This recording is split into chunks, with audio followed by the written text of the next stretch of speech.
deeply concerned.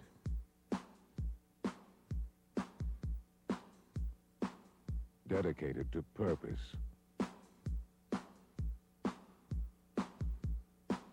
Willing to push the limits.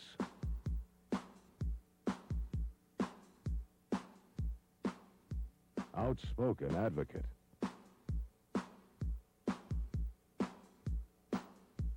I think one of the big problems we have, not just in America, but in the Western world, is lack of nutrition. And it has such a profound effect on the brain, on the mentality, and on how people think.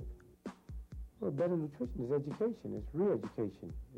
Most folks think better nutrition is being able to open up your refrigerator, everything in there you want. You have to really educate yourself to the extent that you can't eat a 7-course meal, then drink a Diet Right Pepsi or Diet Right Coke and think you've solved the problem.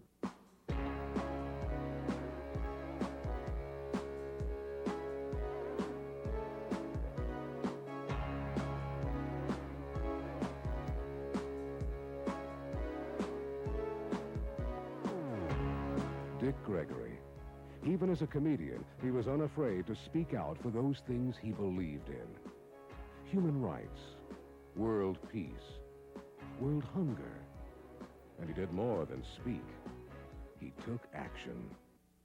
Well, you have various types of hunger. You have a hunger that's imposed on oneself, which would be a fast, or a diet. That type of hunger is basically mental hunger and physical hunger because it's something you imposed on yourself or which you can stop anytime you want. You have another type of hunger where you eat improper nutrition. That's the worst type because most folks don't know that the body's craving nutrition. And then you have the worst type of hunger, which is when one can't eat, either because of economics or because of fast or famine. Then you get into what we call serious malnutrition. A lot of people that's eating the wrong type of food will be in malnutrition, but the hunger is not there. When you take, like we have in Ethiopia and Africa today, that's serious malnutrition because the food is not there, of no type, not even bad food. That's the worst type because that's the type that creates the brain damage, the stunted growth, and that's the type that you cannot turn around just by food. You have to have serious nutrition, and there's few people in the world that's aware of that. When you think of the politics of hunger, for one, we always hear people say that give a man a fish, you have to feed that man for the rest of his life, or give a person a fish, you have to feed that person for the rest of their life. Teach them how to fish, and they'll learn how to feed themselves. Well, that's a cute statement, but you think international harvesters don't know that? You think the State Department don't know that? You think all of the brilliant minds in the Western world don't know that? There is no money and there is no control of nations if you teach them how to go for themselves. And so we have a food program in the Western world that functions and predicated on people being hungry. So we teach people to import our food. We write ourselves off as the greatest grain producers, the greatest nutritionists in the world, and countries really feel good when they can import food from America. And so consequently, you know, there's something wrong when you stop and think that we never have known hunger on this planet like we know it today. In Ethiopia, you have 2.5 million people that's directly affected with death, could die. They probably won't because of the outgiving of people. You have 8.5 million people in Ethiopia that's affected by the drought and famine. You have 155 million people on the continent of Africa that's seriously affected by famine and drought. And you have something like 1.5 billion people on this planet to go to bed every night hungry. Now, how can we justify that every 6 minutes in America a farmer goes out of business without saying there's something wrong? I mean, out of all the times in American history, it should be the right time to be a farmer. It should be now. But then when you start thinking about the politics of hunger, I mean, here's Russia that terrorizes the whole Western world, and yet the European Common Market, the American industry, we sell Russia our grain before we sell anybody else the grain. And as long as you can get rid of, as long as you can underplant, and as long as you can keep hunger on this planet, you have people, and the farmer's not making the money. It's the large food conglomerates that can manipulate the food on a worldwide level. We need to have a Secretary of Agriculture, we need to have a Secretary of Food and Nutrition, because millions of people in America and the world would listen to a government agency that would say that there's a difference between something to eat and good nutrition. How can the Secretary of Agriculture be responsible for the farmer, be responsible for the public, and also be responsible for the large conglomerates? There's a conflict of interest there. And so the fact that you're permitted to put additives in food, the fact that you're able to cook food, I mean, anytime you can go to the supermarket and pick up a carrot in a can that's been dead for 3 years, you have to have something in that can that will preserve that carrot. Anything that will preserve a dead carrot have to have an effect on a live human body. It's called embalming fluid. Now, you can call it any name you want to call it. And so until the American public in the Western world, because usually the third world patterns themselves after us. The roots of Gregory's advocacy came with his involvement in the civil rights movement, a stand fully supported by his wife and his 10 children. A longtime admirer of Gandhi, Gregory made the decision to carry his passive resistance one step further. He chose the tested weapon of Gandhi, fasting. And what followed changed his life. I got into a change of eating habits strictly because of the civil rights movement. And from a moral standpoint, about 18 months after I stopped eating all animal products, dairy products, my sinus trouble left. 6 months after that, my ulcers left.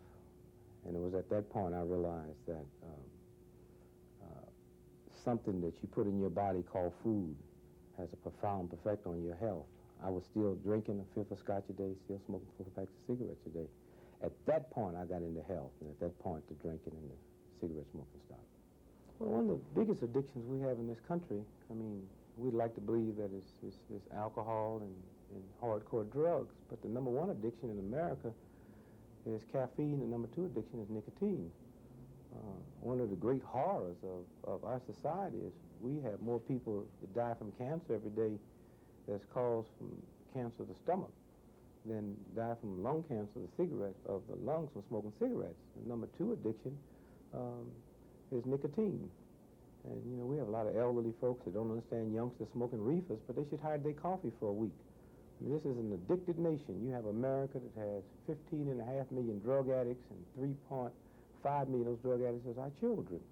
When you stop and think that 33 million Americans needed the need for snorting coke last year to the tune of $55 billion, we have a country that's based on addiction. And somewhere, you know, we're going to have to do something about that or this country will fall.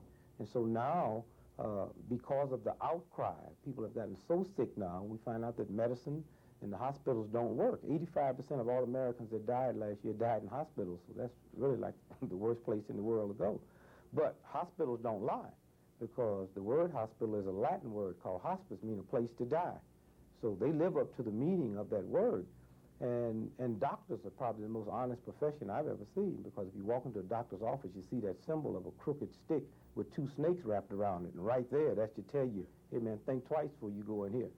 But what we're beginning to see now, we're seeing more doctors that's getting into nutrition. We're seeing more medical schools that's getting into nutrition. And a lot of consumer groups now are beginning to say something's wrong. Where do we go from here? Unlike many others, Dick Gregory not only identified problems, but he identified and offered solutions. The 4X formula was developed from being able to see a need for a nutrition program on a worldwide level and saying to the whole world that somewhere we're going to have to stop eating for taste and start eating for nutrition. And at that point, I looked around to try to find a nutrition that could be developed that needed no cooking and needed no refrigeration. And so I went out looking on a worldwide level, reading, research, bringing in top scientists that I was able to reach from celebrity status, and finding out what type of combinations of nutritions you could put together. And in the process of doing it, we were able to come up with it. Then it was just a matter of testing it then. In 1974, Dick Gregory ran 1,000 miles in a route from Chicago to Washington, D.C., to see if his body could take it, and to test the effectiveness of his 4X formula. But the real test came in 1976, when he ran from Los Angeles to New York, a distance of nearly 3,500 miles. a run against world hunger. Over a period of 70 days, Gregory covered an average of 50 miles a day, the distance of 2 marathons each day.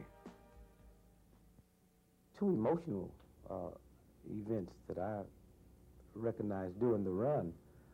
There were many, but the two that stands out was in the state of Arizona. One was an Indian that as I would approach him, he would turn his head. He would get in his pickup truck, and he'd leave and he'd drive down the road. And I didn't understand it. He never said, "Nice going, congratulations." And not just me, but my staff started getting worried about, why is this guy following the run? He hadn't said anything to anybody. And I guess about an hour into the run, he didn't leave. When I passed by me, he held his hand out, and I took something out of his hand. And it was a note and a $10 bill. And he said, "Thanks, my people are starving." And I guess another point in Arizona, a guy in a little town that was the photographer and the editor of the paper, he wanted to do an interview, and I told him I couldn't do an interview until after I stopped. And so he took pictures while I was running. And after I stopped, we did the interview. And I noticed it was just something wrong. I didn't know what it was. So he said, after he finished, he said, "My son will run with you." And I said, "Well, we really don't want anybody, running with us." And he says, "Well, please." So what I did, I picked the pace up to a pace that I couldn't keep up over a long period of time, but I know couldn't nobody running with us keep up. And he kept up. He had on street clothes and cowboy boots. And I knew something was wrong. So I slowed up and stopped. And I went to the guy and I said, "Something's wrong. Why is your son able to run this fast?" And he told me, he said, "Because his mother died from starvation. She starved to death. She died in bed one night. And when we heard you was coming through to dramatize food and nutrition and world hunger and starvation, that kind of touched us. And I just told him he better get out there and run." And that was probably one of the most emotional things I ran across on the run. The hunger in America is in two phases. You have street people that seriously hunger. The biggest problem we have is people that don't know they're hungry. That's mothers that's pregnant, that's eating the wrong types of food, that you're going to create problems with babies that's born. You have people that's pregnant that's smoking cigarettes, that's drinking coffee, that's drinking alcohol. One of the big problems we have now with all of your cutbacks on your social programs, Mitch Snyder, who has a feeding system where he feeds what we call street people in Washington, D.C., out of the 2,500 he feeds every day, 40% of them are not street people. They're people that's been cut loose from mental hospitals. When the mental hospital get a budget cut, they dump the people in the street. Now, the problem is what happened when a cop comes up and he see a crowd of people waiting to eat who are street people, but 40% of them have mental problems. So they might take their food and throw it at the cop. Do they get shot because that cop didn't know that's a mental patient there? And that's a normal reaction from somebody that's been dumped out of a mental hospital that can't get to the type of medicine, that don't have the type of supervision. So hunger takes on a broad aspect in America today. So after 70 days, it might not look good to you. You might not know what it is. But whatever 7-course meal you can imagine you would like, that's what I'm fixing to drink now. I just say thank you and praise God. God bless you. So after the 70-day fast at Flint Goodrich, on the 71st day, I took a 8-ounce solution of juice, my 4X formula, at 10 o'clock in the morning. And at 2 o'clock that afternoon, I ran and walked from New Orleans to Baton Rouge, 100 miles in 18 hours, to prove to the scientists that the human body do not need food when it's starving, when it's malnourished. It needs nutrition. That had I ate one of the finest nutritionist meals that they call nutrition on this planet, I would have died. But to put just a nutrition formula, which is heavily with liquid, you can run 100 miles and walk in 18 hours. And I think that's where the scientists turned around. That's the first time the scientists that was monitoring me realized there was a difference between food and nutrition. It took them about 18 months to print up that document because there was so much data. But it was that document that now I'm able to go around the world and show to nutritionists. This is not Dick Gregory talking. This is your scientific colleagues that's talking. This is what they found. This is what happens to the body. This is what the body looks like in the inside when they have reached the starvation level. And this is how you counteract it. After testing the 4X formula on his own body and proving its effectiveness, Gregory began working with the public health officials of Ethiopia. The thought was to provide a better option than difficult-to-digest food for the children who were suffering from severe malnutrition. The results were extraordinary. In the process of going there, I met with Dr. Hopti, who's the dean of the medical school in Addis Ababa. I met with him, and what I was able to show him was the scientific data that his scientific colleagues had put together. Here's what happens to a human body that have reached starvation. Here's how you deal with it. And in the process of that, I said, I have developed a formula that will wipe out all of the horrible effects of malnutrition, of hunger, of starvation. I would like to, really go over this with you and see if you would be amenable to putting it in your hospital, which he was. And what he decided he would do was to test 3 malnourished children that was on the brink of death. And to his surprise, not to mine, one of them left the hospital in 15 days, one left in 12 days, one left in 7 days. All of them, the way you tell the severity of malnutrition is looking at the protein count. And one had 3.5, 4.2, 3.8. In normal human beings, the border level protein count is 6.5. So all of them were severely malnourished. And all of them was able to leave the hospital within a 17-day period with all of those horrible effects wiped out. So we were able scientifically now to move it from an experiment on Dick Gregory to experiment in probably the #1 hunger disaster area in the world. And now where we are now, we've moved this nutrition pack now to test a larger number of children. And then we're fixing to put about 2 tons of it in the field. And then from that, we intend to take those reports around the world and then into the Western world, where youngsters suffer from serious malnutrition. They don't know it, they think, because they're eating 2 meals a day in the school and getting the dairy products and the cheese and stuff that they're okay. And we want to use those reports and say, here's the difference between putting calories in the body and putting nutrition in the body. When you look at serious malnutrition in Asia and Africa, third world, you see children with a bloated belly and a bald head. If you go to any major airport in America on a Monday morning and see business executives coming through the airport with a bloated belly and a bald head, that's malnutrition too. Malnutrition, we believe, comes from lack of eating. Malnutrition also comes from eating the wrong combinations of food or not enough of nutritionist food. The key to dealing with the serious malnutrition in Africa, you have to do twofold. One, you cannot go in when you have millions of people on the brink of starvation and at the last minute educate the feeders.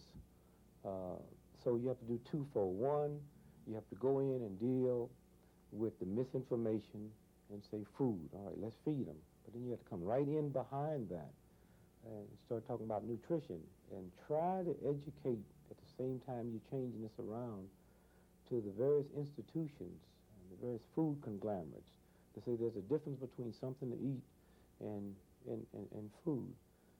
In your serious areas, they go in and they talk about 2,000 calories a day. I can take you to the bar in any city in the world and give you 2,000 calories of whiskey that has nothing to do with nutrition. And so, it's a heck of a thing to take somebody that's hungry and then start telling them that a hot dog ain't no good or cheese don't have that much nutrition value. So somewhere we have to develop where, along with eating, the nutrition can be put in right along with it until you can educate people in the long run. For instance, the feeding system I have in the hospital in Ethiopia, the one they use for malnourished children, costs $3.99 a day. The system I put in costs 45 cents a day. Well, one of the things you're going to do, you're going to go in and knock the profit out of that whole hunger game.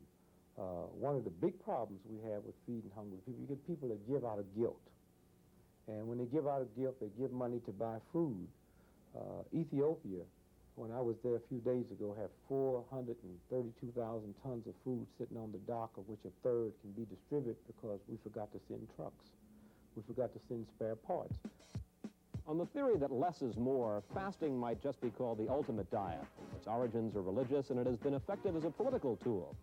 Comedian and human rights activist Dick Gregory has been fasting on and off for the last 12 years, and he believes in it. Dick Gregory sincerely believes that we can achieve better nutrition through education, and he has tirelessly appeared in the media to get this message to the public. Here is an example in his recent appearance on Essence, the magazine of the Air show. Most of us eat a lot of junk food, and with us today to talk about food, junk food, and the politics of food is Dick Gregory, the man who knows it from personal experience. There was a recent news story about the fact that estrogen is being added to the grain in Puerto Rico and affecting the development, the physical development of children, premature breast development, menstruation among little babies. What is that about, and how can we stop it? Well, first, I think we have to realize it's more than Puerto Rico, and it's affecting more than just children. That's the extreme Puerto Rico because of the heat and the climate. What it's about is, you know, bringing the animals to the market as fast as you can and using all types of chemicals to blow them up and get them there faster. The animals are ending up with cancer cells. You know, it was one time you could go to the meat market and buy whole chickens. That's right. And people that's very hip should buy nothing but whole chickens, because we have laws in America now, because these cancer sores will show up on the wings, on the legs, on the thighs. They probably show up on the other animals, but, you know, the hair is there and what have you. So we have laws now where you can cut that wing off as if though it's cancer, the wing don't affect the whole body. Or you can cut that thigh off, and that's why now that most of your chickens are sold as cut-up chicken, although it's wrapped and packaged. And we have laws that say you can take that cut-off part and make chicken bologna and chicken hot dogs with that cancerous part. It's very vicious, the law. When you understand the politics of food and the politics of hunger, you start seeing that whole mess. I realize now it's your celebrities. I mean, you win a championship, and what do the young people see? Champagne being poured, so they associate champagne with being something good. Champagne is alcohol. You see your celebrities on TV drinking beer and doing beer commercials. And so somewhere, I want to use that same celebrity status. And this is why, you know, you just thank God and praise you. You type in things like Michael Jackson, that constantly talk about, you know, good eating, that's never hooked up in drug scandals, that you never see him smoking and what have you, and that has a profound effect. So I want to go back and get the Muhammad Ali's. I want to get glamorous women who's hooked to nutrition, that can go on TV, that can go to your high schools, that can go to your colleges, and they can get the attention because they're already athletes. I want to talk to Ernie Banks and say, come on, join us, and go around the country and get their attention, and let's put the type of films together, not to scare young folks and elderly folks, but to educate them to say, this is the horrors. I developed a weight loss formula from developing a nutrition formula, realizing that many people in the world are underweight and underfed, and many people in the Western world are overweight and overfed because their body craves nutrition. And so I decided to take the same nutrition pack and alter it in certain ways to make it a weight loss formula. So I was able to come up with a weight loss formula that have no additives, no chemicals in it, none of the type of drugs that the average weight loss formula will deal with to trick your body to make you lose your appetite. The Dick Gregory Slim Safe Bahamian diet, it works because your body gets the proper nutrition and you quit craving food. Now, I was offered $300 million for that formula in 1979. I've talked to many conglomerates. I went to Sweden in 1984 and talked to a nutrition company that had a spin-off company in America called Cernity in America. And listening to their scientists and sharing a dialogue with them, I realized this was the type of ethics and integrity that I wanted to be a part of. And I was able to sell that formula to them for $100 million, plus a fantastic royalty. The important thing is I control the formula. It's manufactured in America with a company that I chose to manufacture. And it's on the market now, and I'm getting the same type of fantastic results I expected all along. I'm sorry that I had to hold it off the market long enough to feel comfortable. I'm sure there's a lot of companies out there that would have the same integrity, but this was the first company that I found that I felt safe and comfortable with. We'll set up a type of academy in the Bahamas and establish Bahamas as the health capital of the world, where you can send youngsters, you can send teachers, you can send educators, you can send professors, you can send people that have young folks under their jurisdiction so they can learn the horrors of bad nutrition. We seriously consider putting together a TV network. I have the legal people doing the leg work now. So like a Telstar, like Ted Turner's station is put together, would be the Dick Gregory Nutrition Network with 24 hours a day. You get nutrition information, and that information keeps coming, and you're not worried about commercials because I'm advertising my own products. So I don't care how long you can run this information. We have information on like 98% of all your hardcore repeat convicts, violent convicts that's in jail, eat a minimum of 465 pounds of sugar a year. When that report was done, the average consumption with the average American was 128 pounds. So this is a federal government report where they've tied sugar into violence, sugar into crime. Well, to sit and be able to expose masses of people to that and then have where they can write in for just a self-addressed envelope and be able to get this information and share it. God, I mean, sugar's the #3 killer on this planet. It's the worst drug addiction you can have. And yet, my mother and the people that love me gave me candy as a reward when I was a child, not knowing the effects this would have on the body.